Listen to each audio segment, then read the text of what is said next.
Son yıllardaki muazzam bilimsel ve teknolojik gelişmelere rağmen uzayı henüz tam anlamıyla keşfedebilmiş değiliz. Derin uzaya uçmak çok pahalı. Orada uzun süre kalmak insanlar için son derece zararlı ve ekonomik bir faydadan bahsetmekse henüz mümkün bile değil. Ancak bugün bir dizi ülke ve çeşitli şirketler uzaydaki mevcut konumumuzu kökten değiştirebilecek teknolojiler geliştiriyor. İşte şimdi sizlere bu teknolojilerden bahsedeceğim. Başlayalım. Elbette ilk olarak uzay asansörüyle başlıyoruz. Sırf bu videonun başlığını okuduğunuzda bile burada ondan kesinlikle bahsedileceğini hemen tahmin etmişsinizdir. Birçok bilim kurgu yazarı öteden beri uzay asansörlerinin hayalini kurmaktadır. Bu fikir ilk kez 1895 yılında Konstantin Tsiolkovski tarafından ortaya atılmıştır. Bu teorik yapı, gezegenin yüzeyinden yörüngedeki bir istasyona uzatılan bir kablonun halatın kullanılmasına dayanır. Kablonun bir ucu dünya yüzeyinde tutulurken diğer ucu merkez kaç kuvveti sayesinde jeostatik yörüngenin üzerinde gezegene göre sabit bir noktada durur. Kablo boyunca faydalı yük taşıyan bir asansör yukarı tırmanır. Yükselme sırasında yük, dünyanın dönüşü sayesinde hız kazanacak ve bu da yeterince yüksek bir irtifada yükün gezegenin çekim gücünün dışına fırlatılmasını sağlayacaktır. Bilim insanlarının fikrine göre böyle bir yapı, uzaya yük çıkarma maliyetini roket kullanımına kıyasla kat kat azaltacak ve bu da uzay sektöründe hızlı bir gelişmeye yol açacaktır. Fakat ekonomik açıdan her şey bu kadar iyi görünüyorsa, insanlık neden şimdiye kadar bir uzay asansörü inşa etmedi? İşin aslı, bugün bu fikri hayata geçirmek için elimizde yeterince güçlü bir malzemenin bulunmamasıdır. Çelikten yaklaşık 100 kat daha güçlü bir şeye ihtiyacımız var. Günümüzde birçok bilim insanı karbon nanotüplere güveniyor. Ancak bunları endüstriyel miktarlarda üretme ve bir kablo halinde örme teknolojileri henüz geliştirilme aşamasındadır. Yine de bazı zihinler bu girişimin başarısına o kadar inanıyor ki 2012 yılında Japonya 40 yıl içinde bir uzay asansörü inşa edeceğini duyurdu.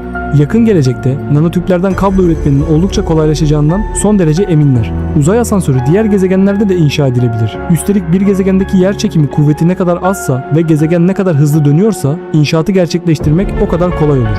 Mars'ta bir uzay asansörü inşa etmek mevcut malzemelerle bile mümkündür. Ancak Mars uzay asansörünün önündeki engel Phobos ve Deimos uyduları olabilir. Teorik olarak bunlardan biri denge ağırlığı karşı ağırlık olarak kullanılabilir fakat bu kadar ağır nesnelerin yörüngesini değiştirmek çok büyük miktarda enerji gerektirecektir. Eğer böyle bir fikir hayata geçirilebilseydi, asansör sadece uzaya yük çıkarmak için değil, gezegenler arası seyahatler için de kullanılabilirdi. Hatta bazı bilim insanları Dünya ile Ay arasında bir uzay asansörü inşa etme fikrini bile ortaya attılar. Ancak bu şimdilik kulağa fazlasıyla imkansız geliyor. Sırada teorik olarak günümüzdeki mevcut teknolojilerle gerçekleştirilebilecek ve uzaya yük çıkarma maliyetini komik rakamlara indirebilecek çok daha umut verici bir proje var. Manyetik uzay treni. Prensip oldukça basit. 130 kilometre uzunluğunda havada asılı bir vakum tüneli inşa edilmesi gerekiyor. Bu tünelin içinde manyetik levitasyon maglev teknolojisine sahip bir araç çok yüksek bir hızla hareket edecek. Araç hiçbir hava direnciyle karşılaşmayacağı için saatte 32 kilometre gibi inanılmaz bir hıza ulaşabilecektir. Tünelin ucu deniz seviyesinden 20 kilometre yükseklikte yer alacaktır. Bu yükseklikte hava son derece seyrektir. Bu yüzden tüpten çıkan tren dünya atmosferiyle çarpışarak yanmayacak ve nihayet uzaya ulaşana kadar saniyede 9 km hızla uçuşuna devam edecektir. Evet, kelimenin tam anlamıyla uzay araçları uzaya fırlatılacaktır. Bu yöntem değerli yükleri dünya dışına çıkarmak için son derece idealdir. Ancak insanları bu yola taşımak ve bu esnada onları korkunç G kuvvetiyle aşırı yüklenmeyle öldürmemek için tünelin uzunluğunun yaklaşık 1500 kilometre olması ve tünel ucunun çok daha yükseğe çıkarılması gerekir. Elbette tüm bunlar ucuz bir uğraş değil. Analistlerin hesaplamalarına göre böyle bir dünya harikasının inşası 60 milyar dolara mal olacak ve tam 20 yıl sürecektir. Ancak projenin hayata geçirilmesinden elde edilecek getiri tek kelimeyle muazzam olacaktır. Bugün uzaya 1 kilogram yük çıkarmanın maliyeti en iyi ihtimalle 11 dolar iken uzay treninin gelişiyle bu fiyat komik bir şekilde 40 dolara kadar düşecektir. Elbette tüm bunlar ucuz bir uğraş değil. Analistlerin hesaplamalarına göre böyle bir dünya harikasının inşası 60 milyar dolara mal olacak ve tam 20 yıl sürecektir. Ancak projenin hayata geçirilmesinden elde edilecek getiri tek kelimeyle muazzam olacaktır. Bugün uzaya 1 kilogram yük çıkarmanın maliyeti en iyi ihtimalle 11 dolar iken uzay treninin gelişiyle bu fiyat komik bir şekilde 40 dolara kadar düşecektir. Bu projeyi inceleyen NASA uzmanları projenin gerçekleştirilmesinin mümkün olduğunu kabul ettiler. Uzay treninin hayata geçirilmesi tüm insanlık medeniyeti için devasa bir adım olacaktır. Uzay turizmi yeni bir seviyeye ulaşacaktır. Ayrıca bilim insanları ucuz güneş enerjisinin taşınması sayesinde sanayide devrim niteliğinde bir dönüşüm ve asteroitlerde madencilik yapılmasının büyük ölçüde kolaylaşacağını vaat ediyorlar. Bu konuya birazdan tekrar döneceğiz. Uzay icatları listemizde sırada yapay yerçekimi var. Belki bazıları şaşıracak ama günümüz teknolojileriyle bir uzay gemisinde yapay yerçekimi oluşturmak zaten mümkündür. Peki ama buna neden ihtiyaç duyuyoruz?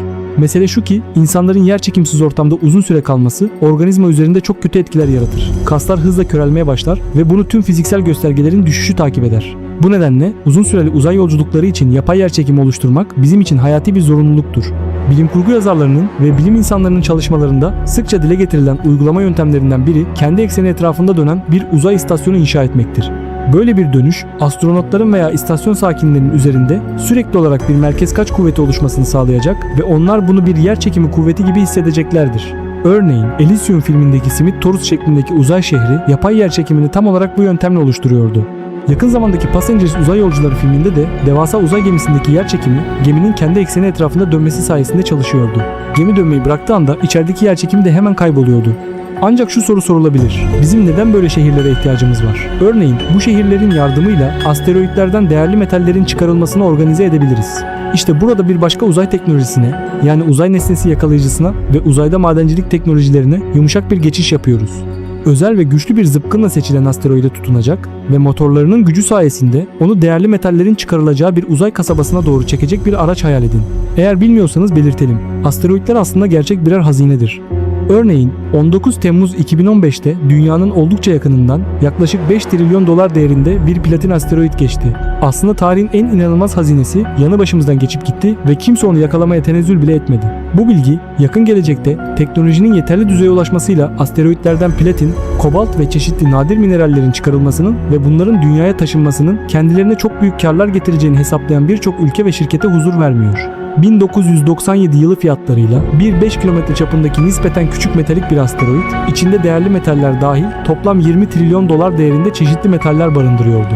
Aslında şu anda dünyanın üst katmanlarından çıkarılan tüm altın, kobalt, demir, manganez, molibden, nikel, osmiyum, paladyum, platin, renyum, rodyum ve rutenyum, dünyanın erken dönemlerindeki meteor bombardımanı sırasında üzerine düşen asteroitlerin kalıntılarıdır. Kabuk soğuduktan sonra gezegene çok büyük miktarda asteroid malzemesi çarptığında dünyanın devasa kütlesi nedeniyle 4 milyar yıldan fazla bir süre önce yer kabuğunun derinliklerinde farklılaşma ayrışma süreci başladı ve bunun sonucunda ağır elementlerin çoğu yer çekiminin etkisiyle gezegenin çekirdeğine çöktü. Bu yüzden yer kabuğu ağır elementler bakımından fakir kaldı. Asteroitlerin çoğunda ise önemsiz kütleleri nedeniyle bu tür bir ayrışma hiçbir zaman gerçekleşmedi ve tüm kimyasal elementler işlerinde daha eşit bir şekilde dağılmış durumdadır. 2004 yılında dünya genelindeki demir cevheri üretimi 1 milyar tonu aşmıştı. Karşılaştırma yapmak gerekirse M sınıfı 1 kilometre çapındaki tek bir küçük asteroid 2 milyar tona kadar demir nikel cevheri içerebilir. Bilinen en büyük metalik asteroid olan Psyche, Pisces ise yer kabuğunda bulunan toplam cevher miktarından 100 kat daha fazlasını barındırmaktadır. Bunun uzay endüstrisi için ne kadar büyük ufuklar açtığını bir düşünün. Kanala abone olup video beğenmeyi unutmayın. Bir sonraki videoda görüşmek üzere.